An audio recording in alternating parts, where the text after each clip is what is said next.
In Joseph Smith's revelations, we see a gradual unfolding of his doctrines. And the further he gets from his Protestant upbringing, the more elaborate and extreme his doctrines become. And he departs radically from standard Christianity as the years go by. What would you say are the largest departures from scriptural truth?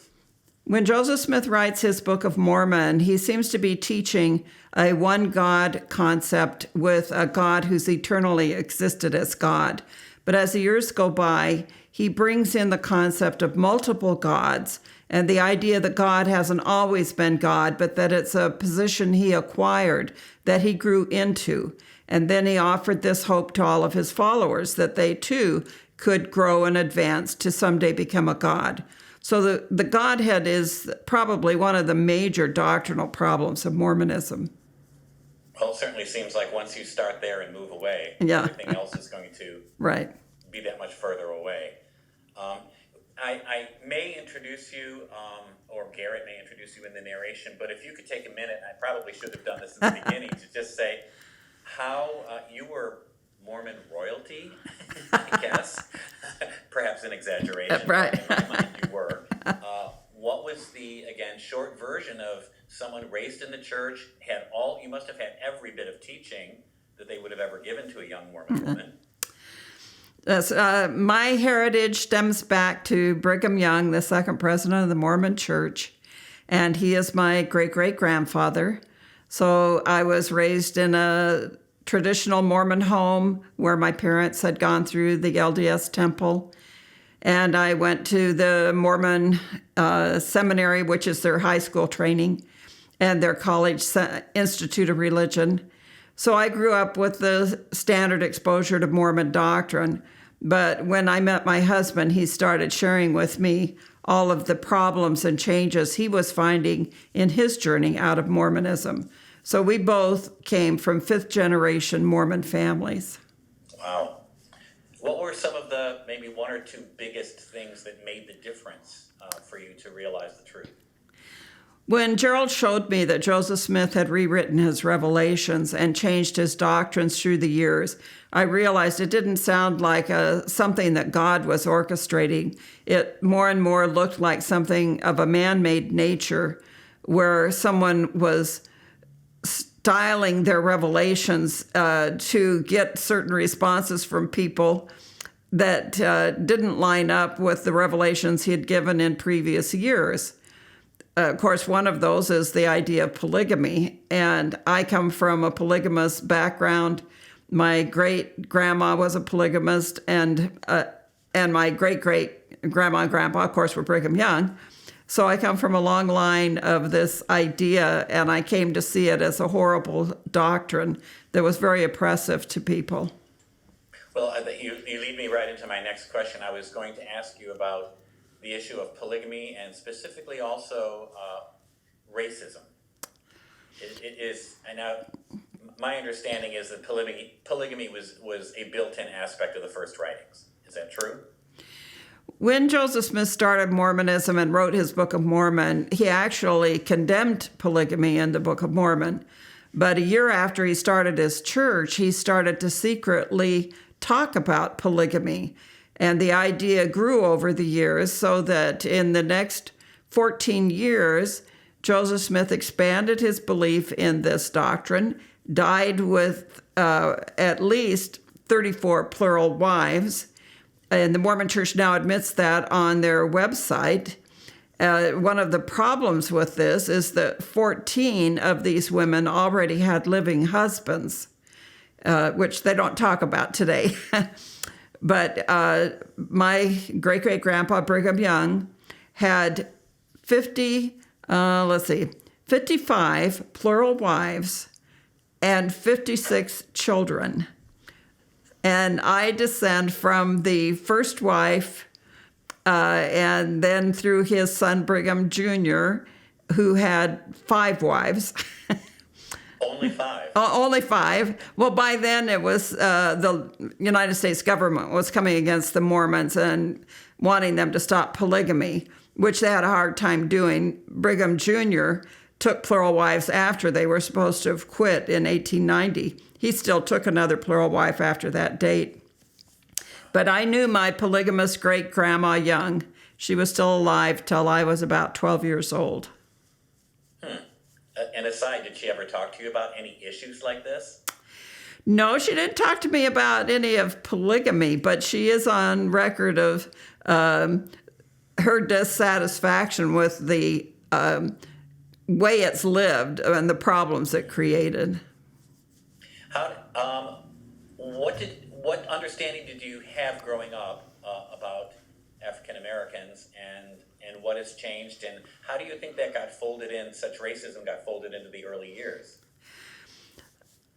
I don't remember hearing anything about racism as a child, but I was raised in Southern California where there was more diversity in the community on racial issues.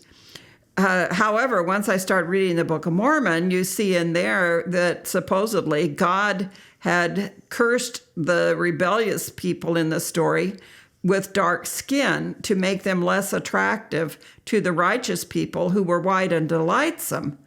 So you grow up reading the Book of Mormon, you are subtly being trained all the time with this concept of black is some sort of mark of God's displeasure, any darker skin, and that God's true people are white and delightsome. But the Mormons gradually developed this stronger doctrine of against blacks, reaching its height under Brigham Young, who was very strong on racial issues and felt that any intermarriage was a reason for a death sentence. But the early days of Mormonism, at the very beginning, they didn't talk much about the blacks. It was more a matter of talking about the American Indian being dark because they had rebelled against God. And then it grew into their understanding of blacks. Okay, what things changed? It was in the 70s that there was a change. How do you think that came about, or why? In the 1960s, there was tremendous backlash on racial issues in our country in general, but then specifically against the Mormons and against the BYU University with its athletic team. Many schools, such as Stanford, refused to play against BYU teams because of the racial stand. There was a great uproar against the Mormons on race. So finally, in 1978, their prophet announced that God said now that the blacks could hold the priesthood and be equal with the other members. Up until 1978, blacks could not enter their secret temple rituals. Anyone else of any other color could enter the temple, but not Negroid black people. And if you had one drop of Negro blood, no matter how white you were, if you had black ancestry, you were barred from their temples until 1978. Do you see, well, with a big change like that, do you see any future changes that you can tell might be brewing? Like if you were in the 60s, you might have said, well, I see the civil rights thing that's brewing. I wonder what effect this will have. Do you see anything else brewing where you think there'll be any kind of a change in doctrine or a new revelation? Well, in today's world with the issue of the LGBT movement, you see the Mormons gradually working out ways to be more inclusive, but this could open a door on polygamy as well. Once you start redefining who can marry, do they turn back to polygamy? I don't think they want to, because we have polygamous undercurrent here in Utah, where there's a lot of polygamous counter groups, and the Mormons don't want to give them any kind of credibility. So I don't think they want to go back to polygamy. But that door could open, and it'll be interesting to see where that would go. They are trying to accommodate the LGBT community more now. I don't see how they could go very far with that, because their whole temple ritual is based on the idea that a husband and wife are to be married for all eternity so that they could produce millions of spirit children to start their own world. And I don't know how you would accommodate two men in a Mormon temple ritual, since they can't have children to produce their world. So I don't know just how they're going to work all that out, but it is a struggle for them right now in how to respond to these current things. Last issue in question is, again, I'm not quite sure of your studies that you've ever done about Charles Finney, his revivals, specifically in Rochester, which is considered to have been the greatest American revival, and especially how it turned the town upside down. I mean, even the most conservative of responses indicate crime plummeted, jails were almost emptied, certain stores closed down, there were a lot more prayer meetings.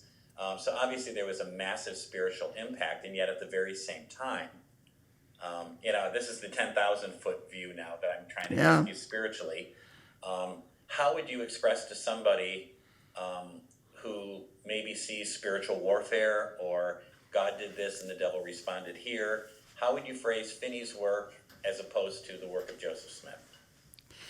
In New York at the time of Joseph Smith, there was great revivals, great turmoil or interest in whether you're right with God, and interest in religion in general, but it also spawned a lot of cult groups. And Mormonism is one of those groups that grew up in this religious excitement of the era. However, it's a counter to the revivals of the time, where it brings in a whole new way of viewing Christianity and God. And that's the problem in revival periods, is there's always counters, groups that rise up, and he's just one of many. I couldn't have said it any better. I just appreciate that. Is there anything, my questions are over. Is there anything that you just want to add that has been stirred up by the issues that we've talked about today? My mind's mush. I'm not sure. You don't sound like it's much at all. So, no, you've given me what is, I think, perfect for the film. Okay. So I'm very grateful. If you do have any other thoughts that maybe the narrator could mention, or something that comes to mind later, please feel free to contact me or Garrett. Okay. And we'll make sure that idea gets in there. But your sound bites work to sound bites very well, Sandra. So Okay. thank you very much. All right. Thank you.